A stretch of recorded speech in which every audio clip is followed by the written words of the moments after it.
कोई मोदी जी की बात करने नहीं आए, हम मुद्दे की बात करने आए। मोदी का गारंटी बड़ा मजबूत गारंटी है। अरे मोदी जी मेरा चाचा का गारंटी लेके दिखा दो, बाकी बाद में करेंगे। अरे तुम तो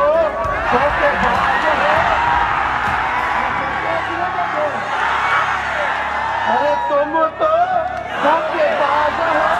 इसमें लिखे हैं हम परिवर्तन पत्र में और करेंगे। 10 साल से भारत सरकार और 15 साल से उन्हीं लोगों का सांसद, बताइए दिल पे हाथ रख के बताइए कि गरीबी खत्म हुई है, गरीबी कम हुआ या बढ़ा है? आप बताइए शिक्षा व्यवस्था सुधरी है? आप बताओ कितना नौजवान हाथ खड़ा करके बताओ अभी भी बेरोजगार है, हाथ उठा करके बताइए। नमस्कार, मैं रवीश कुमार। रैली रिपोर्ट में आपका स्वागत है। तमाम सर्वे बीजेपी की जीत का ऐलान कर रहे हैं। यह भी बता रहे हैं कि बीजेपी का वोट बैंक अपनी जगह स्थिर है। किसी भी बड़े बदलाव के लिए जरूरी है कि बीजेपी के 40% के वोट में दरार आए और विपक्ष का वोट एक जगह संगठित हो, एक जगह जमा हो। जमीन पर विपक्ष के नेताओं के सामने दो बड़ी चुनौतियां हैं: अपने सहयोगी दलों के आधार वोट बैंक को समेटना और बीजेपी से वोट हथियाना। दोनों ही काम आसान नहीं है। रैली रिपोर्ट में हम तेजस्वी यादव की रैली पर बात करेंगे, लेकिन यह भी देखेंगे कि तेजस्वी अपनी पार्टी के कोर वोट को कैसे बीजेपी के पाले से खींचते हैं, यानी यादव वोट जो बीजेपी के साथ गया है उसे लौटा लाते हैं या नहीं, और बीजेपी और नीतीश के साथ बनी हुई अति पिछड़ी जातियों में अपनी दावेदारी कैसे पेश करते हैं। हेलो कि हरियर का मछिया से बंधो है मुरठवा, अरे देखो ही में लगो हो कोई जादो जी के बेटवा, कि लहर नहीं अबरी ललकार होतोगे, अब बिहार में तेजस्वी सरकार होतोगे। आरजेडी गाने की एक पूरी धारा यूट्यूब की दुनिया में विकसित हो चुकी है। राजद का चुनाव चिन्ह लालटेन है, मगर कई गानों में हरा गमछा को भी राजद का प्रतीक बनाया गया है। मेहनतकश समाजों में गमछा बांधने और रखने की परंपरा तो है ही, लेकिन इसका संबंध एक जाति से भी है, क्योंकि गौपालन के काम में गमछे का होना बहुत जरूरी होता है। क्या इन गानों को पार्टी की तरफ से प्रोत्साहित किया जा रहा है या अपने आप गायकों ने इन्हें बनाया है? इसका जवाब हमारे पास नहीं है, लेकिन सरसरी निगाह से देखने पर लगता है कि राजद ने अपनी राजनीतिक संस्कृति को फिर से संगीतमय बनाने की कोशिश की है, ताकि उसका जो आधार, खासकर यादव मतदाताओं का आधार है, बीजेपी की तरफ खिसक गया था, उसमें तेजस्वी के लिए आकर्षण पैदा किया जाए।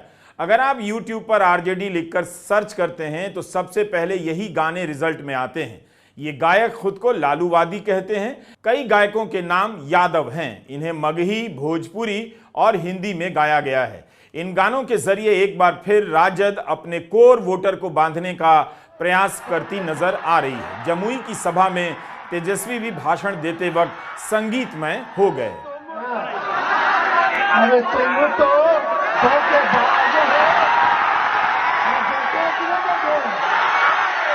अरे तुम तो धोखेबाज हो, वादा करोगे भूल जाओगे। अरे रोज मोदी जी तुम ऐसा करोगे, रोज मोदी जी तुम ऐसा करोगे, जनता से लूट गई तो हाथ मलोगे। तुम तो धोखेबाज हो, वादा करोगे भूल जाओगे। अब यही है असली चेहरा भाजपा का, यही है। जाहिर है किसी भी रैली के पहले उसमें बजने वाले गानों का बहुत बड़ा रोल होता है। हर पार्टी की रैली में गानों की अलग अलग परंपरा आपको दिखेगी। तेजस्वी यादव के मंच पर आपको नरेंद्र मोदी की रैली की तरह व्यवस्था नहीं दिखती है। मंच छोटा होता है और कई सारे नेताओं को जगह मिली होती है, बल्कि तेजस्वी के लिए ही कम जगह बचती है।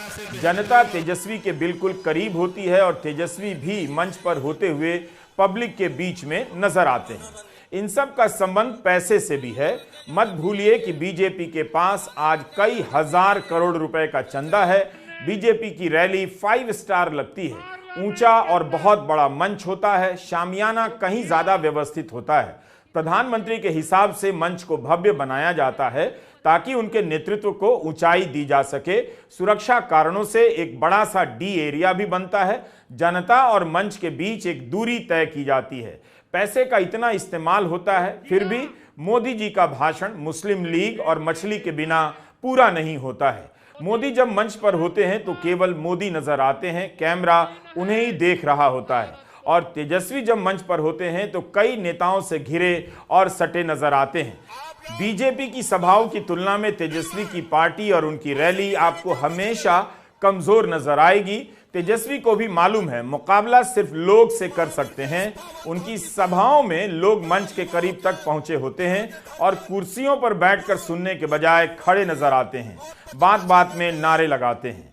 हमें यह नहीं भूलना चाहिए कि बीजेपी के पास केवल इलेक्टोरल बॉन्ड से 8200 करोड़ का चंदा है। इसमें आप इलेक्टोरल बॉन्ड और अन्य ज्ञात सोर्स को जोड़ दें तो बीजेपी का करीब 13,000 करोड़ का फंड हो जाता है।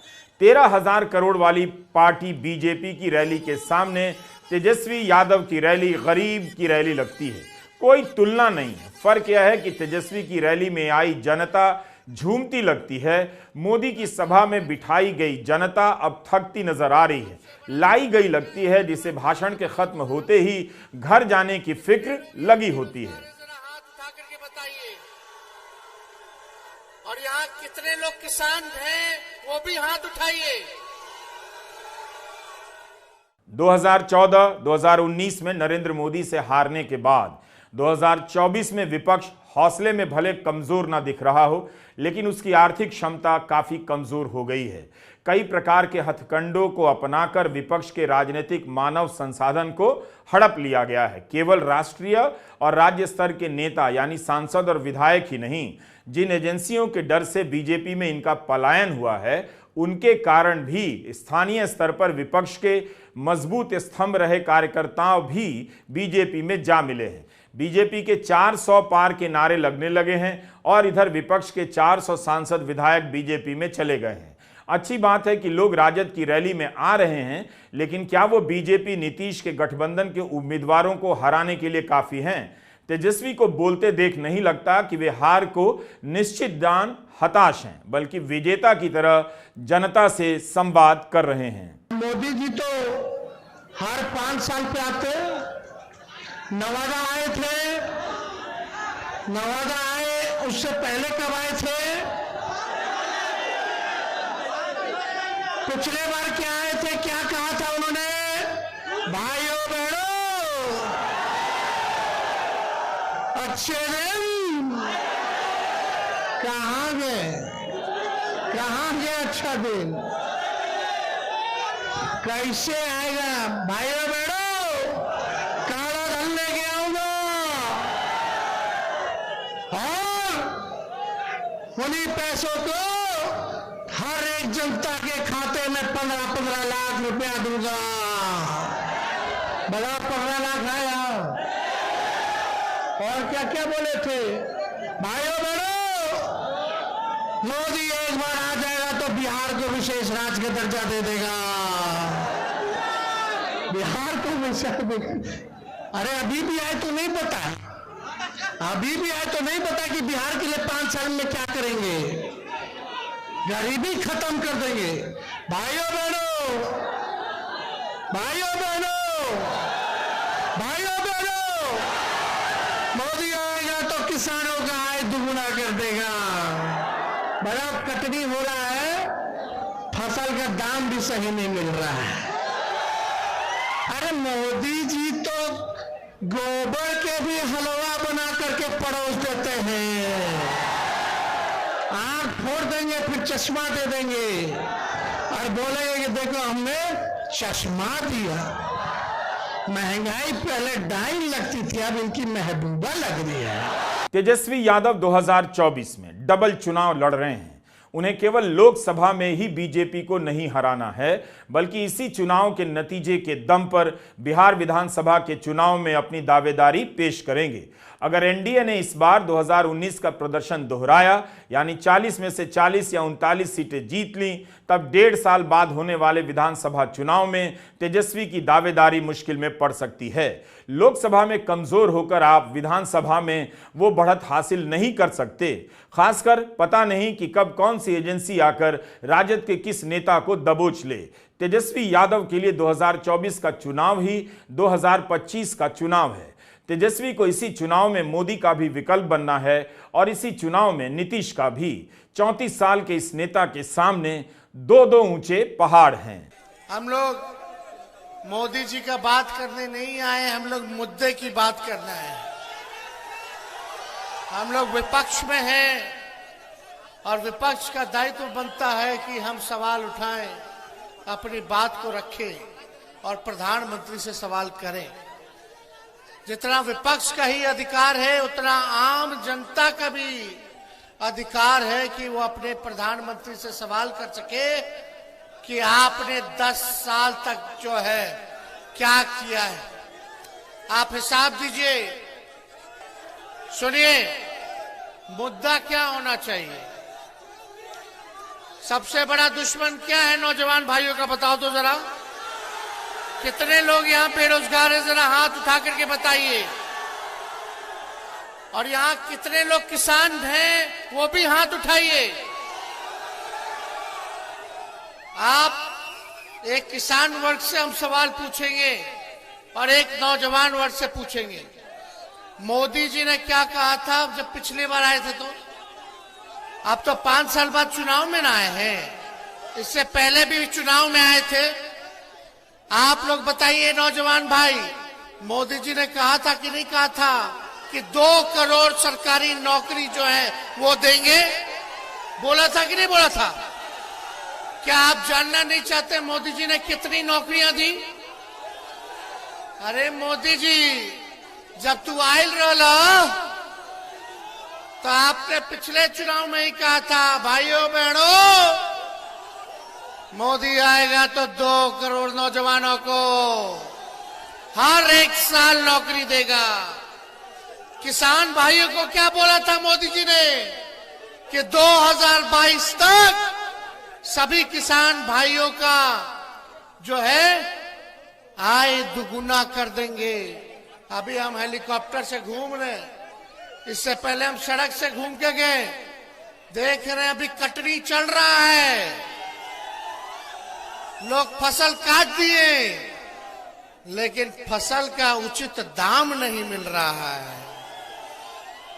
बताइए किसान भाई, आप जो दिन रात पसीना बहा के लू में भी काम करते हैं, आप अन्नदाता हो, पूरे देश का पेट आप लोग भरने का काम करते हैं, और यही मोदी जी ने कहा था कि उचित फसल का दाम देंगे, हर किसान भाइयों का 2022 तक आय को दुगुना करेंगे। एक काम हुआ? क्या बोलते थे मोदी जी, हमको काला धन लेके आएंगे, विदेश में पड़ा हुआ है, हर एक के खाता में 15-15 लाख रुपया देंगे। क्या हुआ? अरे मोदी जी जो है भाजपा पार्टी के हैं, और बीजेपी का मतलब ही है बड़का झूठा पार्टी। अब मोदी जी झूठ बोलने में माहिर आदमी है। थाली में गोबर रखेंगे, बोलेंगे खा लो, हलवा है। गोदी मीडिया में आप देखेंगे कि जो प्रधानमंत्री कहते हैं उसी लाइन पर डिबेट होती है और उसी लाइन पर विपक्ष को ललकारा जाता है। विपक्ष के सवालों पर कभी डिबेट नहीं होती और सरकार को नहीं ललकारा जाता। गोदी मीडिया शायद ही पूछता है कि बेरोजगारी पर क्यों नहीं बोलते हैं प्रधानमंत्री, धर्म पर ही क्यों बोलते रहते हैं। यह बात हैरान करती है कि 10 साल तक पूर्ण बहुमत से प्रधानमंत्री का कार्यकाल पूरा करने के बाद भी नरेंद्र मोदी के भाषण में काम से ज्यादा धर्म है। अगर उनके भाषण की कॉपी से धर्म, धार्मिक भावना, आस्था, मंदिर का निर्माण, पुराने मंदिर के आसपास के सुधार का जिक्र आप निकाल दें तो मोदी के भाषण से पहले पन्ने की कोई खबर बन ही नहीं सकती है। लेकिन मीडिया बार बार धर्म वाले हिस्से को लेकर हेडलाइन बनाता रहता है। आप देखिएगा 17 साल से डबल इंजन की सरकार है, कोई इस पे गरीबी पे चर्चा नहीं करता, शिक्षा चिकित्सा पे चर्चा नहीं करता, पढ़ाई दवाई कमाई सिंचाई सुनवाई कार्रवाई पे चर्चा नहीं होती है। तो मोदी जी आएंगे बताएंगे कि ये कपड़ा पहनना चाहिए, ये खाना चाहिए, ये पीना चाहिए। अरे आप देश के प्रधानमंत्री हैं, आप प्रधानमंत्री, आपको यह सुनिश्चित करना है कि गरीबी हटे, हमारे देश में खुशहाली हो, हमारा गांव आगे बढ़े, बिहार के लोग तरक्की कैसे करें, पलायन कैसे रुकेगा। और मोदी जी तो हर 5 साल पे आते, नवादा आए थे, नवादा आए, उससे पहले कब आए थे, पिछले बार क्या आए थे, क्या कहा था उन्होंने, भाइयों बहनों अच्छे दिन, कहां गए, कहां गया अच्छा दिन, कैसे आएगा, भाइयों बहनों काला धन लेके आऊंगा और उन्हीं पैसों को हर एक जनता के खाते में 15-15 लाख रुपया दूंगा। बड़ा 15 लाख आया। भाइयों बहनों, भाइयों बहनों, भाइयों बहनों, मोदी आएगा तो किसानों का आय दुगुना कर देगा। बड़ा कटनी हो रहा है, फसल का दाम भी सही नहीं मिल रहा है। तेजस्वी और राहुल को केवल बीजेपी से नहीं लड़ना है, गोदी मीडिया से भी लड़ना है। उनकी बातें उनकी रैली में ही खत्म हो जाती हैं, अखबारों और चैनलों के जरिए आगे नहीं बढ़ती। विपक्ष कितनी बड़ी बात कह ले, किसी भी तरह से क्राउड में जोश पैदा कर ले, मगर वो अखबारों में वो जगह हासिल नहीं कर सकता जो नरेंद्र मोदी के लिए रिजर्व है। विपक्ष की हार सुनिश्चित करने में बीजेपी से ज्यादा मेहनत गोदी मीडिया और दिल्ली में बैठे जानकार कर रहे हैं। जनता के मुद्दों को गायब कर दिया गया है। विपक्ष कभी कभी दिख जाता है, समझिए उसे भी गायब कर दिया गया है। इसलिए तेजस्वी कई बार यह भी टेस्ट करते हैं कि जनता को पता है या नहीं। अपने समर्थकों और रैली में आए मतदाताओं के जहन में उन बातों को बार बार उभारते रहते हैं। चलिए अच्छा बात है घूमे चाचा जी, लेकिन बीजेपी वाला मना ना कर दिया नवादा के बाद। नवादा में क्या बोल दिए थे, सब पकड़ के रखे हुए आप लोग। हाँ, भाजपा वाला बोला कि आप इनको रोडस में भेजो, भाषण मत दिलवाओ, कहीं गलती से फिर महिला वाला बात बोल देंगे तो और गड़बड़ा जाएंगे रे भाई।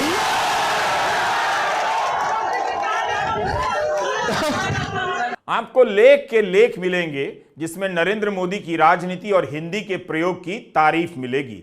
इतनी तारीफ मिलेगी जैसे विपक्ष के नेता भारत में, खासकर बिहार में फ्रेंच में और राजस्थान में स्पेनिश में रैलियां करते रहे हैं। नीतीश कुमार का भाषण विशुद्ध हिंदी में होता था। वे नालंदा से आते हैं जहां मगही बोली जाती है, मगर नीतीश कुमार ने हमेशा ही हिंदी का प्रयोग किया। लेकिन तेजस्वी मौका मिलते ही भोजपुरी की छौंक लगा देते हैं। 2 दशक की राजनीति के बाद यह बिहार का पहला ऐसा चुनाव है जब नीतीश कुमार का भाषण नहीं गूंज रहा है। उम्र और दूसरे अन्य कारणों को लेकर चर्चाएं हो रही हैं, मगर नीतीश कुमार ने लंबे समय तक बिहार की राजनीति को भावुकता से अलग रखा। वे काम और तार्किक तरह से ही भाषण देते रहे, आत्मविश्वास से भरे रहे, भीड़ को ललकारने का प्रयास नहीं किया। 2014 के बाद नरेंद्र मोदी की भाषण शैली का जोर पकड़ता है, हुंकार भरने और ललकारने की शैली चल पड़ती है। इसके असर में नीतीश भी थोड़ा जोश पैदा करने की कोशिश करते हैं, मगर उनकी शालीनता हावी रह जाती है। बहुत ज्यादा बदलाव नहीं कर पाते हैं। नीतीश कुमार अपने आप को नहीं बदल पाए। लालू यादव के भाषण की अपनी अलग शैली है। लालू यादव ओरिजिनल हैं। वे ना तो जर्मनी के नेता से बोलना सीखते हैं और ना अमेरिका के नेता से। हुंकार लालू भी भरते थे, मगर अंदाज अलग था। कई नेता नरेंद्र मोदी के भाइयों बहनों की नकल कर लेते हैं, मगर लालू की नकल करना आसान नहीं। इस चुनाव में शारीरिक कारणों ने लालू यादव की वो शैली ले ली है जिसके दम पर एक रैली से कई इलाकों में जोश पैदा कर देते थे। तेजस्वी में लालू का असर दिखता है, लेकिन तेजस्वी अब ओरिजिनल नजर आने लगे हैं। तेजस्वी भोजपुरी भी बोल लेते हैं, लेकिन अभी भोजपुरी में उनके हाथ जरा तंग हैं। तो मोदी जी बड़ा तो चिल्ला चिल्ला के कहत रहला, का कहत रहला कि मोदी का गारंटी बड़ा मजबूत गारंटी है। अरे मोदी जी मेरा चाचा का गारंटी लेके दिखा दो, बाकी बाद में करेंगे। कि फिर पलटेंगे कि नहीं पलटेंगे, जरा गारंटी लेकर के दिखा दो। तो ये हम तो नहीं कहते, चलो क्या इतना हिम्मत तो नहीं थे मोदी जी के, 56 इंच का सीना बा, लेकिन हमारे चाचा के गारंटी ना ले सकिए। विपक्ष ने भी हिंदी को लेकर कई प्रयोग किए हैं। राजद के घोषणा पत्र को परिवर्तन पत्र कहा गया है और वादों को जन वचन। किसी भी भाषा के रसिक को जन वचन सुंदर शब्द लगेगा। इसमें एक किस्म की विनम्रता है और जवाबदेही भी। राजद ने अपने घोषणा पत्र में आर्थिक अवसर के साथ साथ गरिमा को भी जोड़ा है। न्याय, गरिमा, आर्थिक अवसर, इनके बिना नागरिक का जीवन संपूर्ण नहीं हो सकता। मगर विपक्ष के घोषणा पत्र में गोदी मीडिया को ना तो वादे दिखते हैं और ना हिंदी का अलग प्रयोग। भारत की राजनीति में मैनिफेस्टो, घोषणा पत्र को अलग अलग नाम से पुकारा गया। संकल्प पत्र, वचन पत्र कहा गया, मगर इस बार कांग्रेस ने न्याय पत्र और राजद ने परिवर्तन पत्र कहा है। बीजेपी संकल्प यात्रा निकाल रही है, जनता से संकल्प लेने को कहती है, जैसे पूरा नहीं हुआ तो दोष उसी का होगा। राजद जनता को वचन दे रही है, एक तरह का करार कर रही है। कांग्रेस और राजद दोनों का थीम इसी पर है कि बदलाव कैसे करना है और लोकतंत्र को कैसे सुनिश्चित और बेहतर करना है।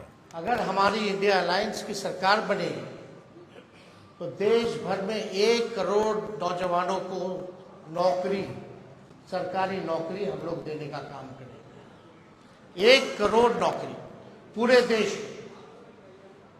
पूरे देश में 30 लाख नौकरियां जो है रिक्त पड़ी हैं, उसको तो भरेंगे ही भरेंगे, लेकिन 70 लाख नौकरी का जो है पदों का हम लोग सृजन करेंगे। आप लोग जानते हैं नौकरी, बेरोजगारी सबसे बड़ा हम लोगों का दुश्मन है। आज भाजपा के लोग इस पे कोई चर्चा नहीं करते। 2 करोड़ हर साल उन्होंने नौकरी का वादा किया था, लेकिन हम लोग सच्चे लोग हैं, जो कहते हैं वो करके दिखाते हैं। तो पूरे देश भर में 1 करोड़ लोगों को हम लोग जो है सरकारी नौकरी देने का काम करेंगे। 24 जन वचन को जनता के बीच रखते हुए तेजस्वी ने वादा किया है कि 15 अगस्त को केंद्र में 1 करोड़ नौकरियां दी जाएंगी। 30 लाख पद रिक्त हैं, 70 लाख पदों का सृजन होगा। कांग्रेस ने भी 30 लाख पदों को भरने का वादा किया है। कांग्रेस और राजद का घोषणा पत्र आसपास का है। यही नहीं, राजद के घोषणा पत्र पर इंडिया गठबंधन के नेताओं की भी तस्वीरें हैं और कई मुद्दे भी कांग्रेस से मिलते जुलते हैं। कांग्रेस की तरह राजद ने भी कहा है कि अग्निवीर योजना बंद कर देंगे। ड्यूटी के दौरान शहीद अर्धसैनिक बलों जैसे सीआरपीएफ, आईटीबीपी, एसएसबी, सीआईएसएफ इत्यादि के जवानों को शहीद का दर्जा दिया जाएगा। न्यूनतम समर्थन मूल्य की गारंटी देंगे और गैस सिलेंडर का दाम 500 रुपए होगा। इससे पता चलता है कि इंडिया गठबंधन के कांग्रेस और राजद में कई मुद्दों पर व्यापक ही नहीं, आम सहमति भी है। ऐसा नहीं होगा कि वो तुम्हारा मुद्दा है तुम जानो, ये हमारा मुद्दा है हम जानेंगे। कांग्रेस की तरह राजद ने भी हर साल गरीब परिवार की महिलाओं को 1 लाख रुपए देने का वादा किया है। अब अगर यही वादा नरेंद्र मोदी कर दें तो 10 दिनों तक अखबारों में हेडलाइन रहेगी। पूरी कोशिश होगी कि एक एक वोटर को पता चल जाए, लेकिन विपक्ष के इस वादे पर गहरी चुप्पी है।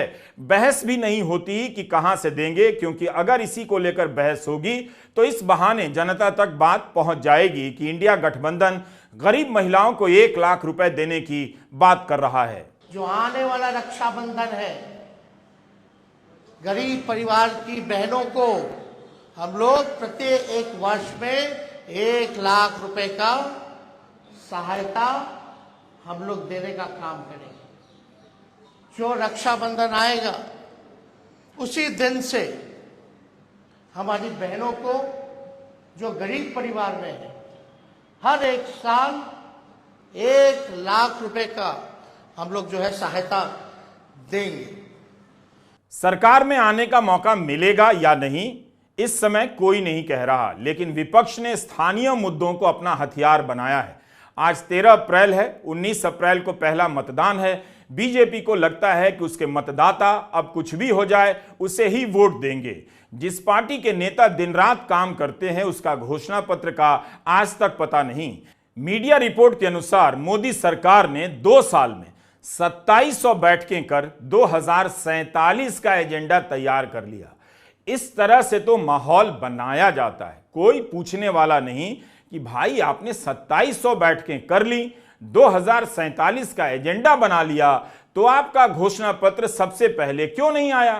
तेजस्वी लगातार युवाओं की बात कर रहे हैं, नौकरी की बात कर रहे हैं। तेजस्वी को दिखने लगा है कि उनकी रैलियों में आने वाले ज्यादातर युवा हैं। अपने मंच से वो बुजुर्गों को नमस्कार करते हैं, पांव छूते हैं और युवाओं को गले लगाते हैं, नमस्कार नहीं करते। गया के टिकारी की सभा में तेजस्वी यादव नौकरी की बात करने लग गए। आप बताओ कितना नौजवान हाथ खड़ा करके बताओ अभी भी बेरोजगार है, हाथ उठा करके बताइए। बेरोजगारी नहीं मिटी, गरीबी नहीं मिटी। आप बताइए महंगाई बढ़ा कि कम हुआ? सिलेंडर का दाम कितना हो गया? 1200 1500 है कि नहीं? आम आदमी, गरीब आदमी कहां से चला पाएगा? चुनाव से पहले टिकटों के बंटवारों को लेकर महागठबंधन में कई तरह की दरारें देखने को मिली, मगर अब इसके कई घटक दलों के बीच का रिश्ता कहीं ज्यादा गाढ़ा लगने लगा है। विपक्ष इस चुनाव को स्थानीय मुद्दों पर रखना चाहता है, हर क्षेत्र की अलग लड़ाई बनाना चाहता है। इसलिए तेजस्वी नवादा में नवादा की बात करते हैं, नालंदा में नालंदा की। पूछते हैं कि बीजेपी ने पुराना उम्मीदवार क्यों बदला, कभी भोला सिंह तो कभी गिरिराज सिंह तो कभी विवेक ठाकुर। नालंदा में ही 14 बार बाहरी उम्मीदवार आकर जीते हैं। भाजपा वाले लोगों ने नवादा को प्रयोगशाला बना दिया है। कभी उसको ले आओ जी ठेल दो नवादा, उसको ले आओ जी ठेल दो नवादा। ये जो ओवर कॉन्फिडेंट है ना ये लोग, सारा ओवर कॉन्फिडेंस निकल जाएगा इस चुनाव में। विपक्ष जब रोजगार विकास को लेकर चुनौती देता है तो नरेंद्र मोदी शायद ही विस्तार से जवाब देते हैं। अगर कोई नेता मछली खाता हुआ वीडियो जारी करता है तो उस पर जरूर बोलते हैं, लेकिन विपक्ष की रैलियों में ऐसा नहीं है। नरेंद्र मोदी अपनी सभाओं में लालू यादव के रेल मंत्री के दौर की बात करते हैं, रेलवे की नौकरी में कथित धांधली की बात करते हैं। तेजस्वी उन आरोपों का जवाब अपनी रैली में जरूर देते हैं। लालू जी को बोलते हैं, अरे लालू जी रेल मंत्री थे तो 90,000 करोड़ का मुनाफा दिया जो आज तक किसी भी देश के मंत्री ने नहीं दिया। हर बजट में, रेलवे के बजट में किराया कम किया, सब कूली भाई को परमानेंट कर दिया। देश भाई के देश भर में जितना कूली था, एसी में भी सफर करे गरीब, क्योंकि गरीबों का ना लाइफ लाइन है भाई। सवारी असल रेलवे गरीबे भाई लोग का है। तो लालू जी तो भाड़ा कम करते थे और ये भी सोचे कि स्लीपर के रेट पर एसी में चढ़ ले तो गरीब रथ जैसा ट्रेन खोलने का काम किया लालू जी ने। यही नहीं, बताओ मोदी जी, आप तो रेलवे को बेच दिए हैं, प्राइवेटाइज कर दिए, वो तो छोड़ो, लेकिन आपने कितना कारखाना दिया रेलवे को बिहार में? लालू जी तो 3-3 कारखाना रेलवे को देने का काम किया। छपरा, मधेपुरा, हर जगह जी हो, पहिया कारखाना हो। आज देश में अगर ट्रेन दौड़ रहा है तो उसका चक्का आपके बिहार में बनता है। यह है लालू जी का काम। अब लालू जी के गरिया ने क्या किया? भ्रष्टाचारी। हाँ भाई हाँ, जो बीजेपी से हाथ मिलाएगा हो जाएगा राजा हरिश्चंद्र, और जो ना मिलाएगा उसके पीछे छोड़ दिया जाएगा इनका। बताइए, हम तो बोल रहे हैं, आप ही लोग बता रहे हैं। जमुई, टेकारी, नालंदा और नवादा की रैलियों का वीडियो देखते हुए लगा कि तेजस्वी को सुनने लोग तो आ रहे हैं और लोगों में जोश भी है, मगर इस लड़ाई का मैदान केवल रैली नहीं है। रैली में जो नहीं आए हैं उन तक पार्टी कैसे पहुंच रही है? महागठबंधन का उम्मीदवार क्या आरजेडी के बाकी विधायकों के साथ मिलकर लड़ रहा है? क्या राजद के विधायक कार्यकर्ता महागठबंधन के उम्मीदवार को जिताने के लिए जी जान से जुटे हैं? क्या मतदान केंद्रों तक जनता को ले आने की रणनीति बनाई गई है? रैली के पीछे जो चुनावी लड़ाई होती है उसमें उसकी क्या हालत है? आरजेडी की, कांग्रेस की, सपा की चुनाव की तस्वीर तभी पूरी होती है जब आप व्हाट्सएप से लेकर घर घर पहुंचने की लड़ाई को देखते हैं। निश्चित रूप से इसमें बीजेपी को काफी बढ़त हासिल है। यह लड़ाई विपक्ष अब नहीं लड़ सकता है। जनता अगर विपक्ष के लिए लड़ेगी तभी विपक्ष बीजेपी से लड़ सकता है। वक्त बहुत कम है और चुनौतियां मुश्किल, लेकिन अच्छा लगता है कि विपक्ष के नेता जनता से अपने रिश्ते बना रहे हैं और लड़ाई लड़ रहे हैं। नमस्कार, मैं रवीश कुमार।